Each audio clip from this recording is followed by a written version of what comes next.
കൂട്ടായ്മയുടെ ഭാഗം. നേരത്തെ രാജീവ് ചന്ദ്രശേഖറുമായി ചർച്ച നടത്തിയിരുന്നു. ഹൈറേഞ്ചിലെ ജനങ്ങളുടെ വിഷയങ്ങൾ പരിഹരിക്കാമെന്ന് ഉറപ്പ് കിട്ടിയിട്ടുണ്ടോ? രാഷ്ട്രീയമല്ലേ, ഉറപ്പ് തന്നിട്ടുണ്ട്. എന്തെങ്കിലും ആവശ്യങ്ങൾ മുന്നോട്ട് വെച്ചിട്ടുണ്ടോ? ആവശ്യങ്ങൾ അവർ പറയും, ബിജെപിയുടെ അധ്യക്ഷൻ പറയും, പൊതു താല്പര്യം അനുസരിച്ചു.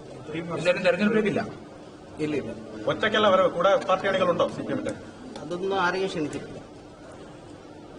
ആരെയും നമ്മൾ ക്ഷണിച്ചിട്ടില്ല. ആ ഹൈറേഞ്ച് മേഖലയിൽ അങ്ങയുടെ സ്വാധീനം സ്വാഭാവികമായി ബിജെപി ആഗ്രഹിക്കുന്നുണ്ടാവില്ല. അപ്പൊ കൂടെ ആളുണ്ടാവണം എന്നുള്ളത് സ്വാഭാവികമല്ലേ? അത് ഏത് രാഷ്ട്രീയ പാർട്ടിയുടെയും ആഗ്രഹമാണ്. ഒരു ആരുടെയും രാഷ്ട്രീയ പാർട്ടിയുടെ ആവശ്യവും ആഗ്രഹവും അതാണ്. നമ്മൾ ആരെയും വരണമെന്ന് ഇന്ന് വരെ ക്ഷണിച്ചിട്ടില്ല. മത്സരിക്കുന്ന കാര്യം ആലോചിച്ചിട്ടുമില്ല, ആഗ്രഹിക്കുന്നുമില്ല. ബിജെപി പറഞ്ഞാൽ മത്സരിക്കും. ആഗ്രഹമില്ല.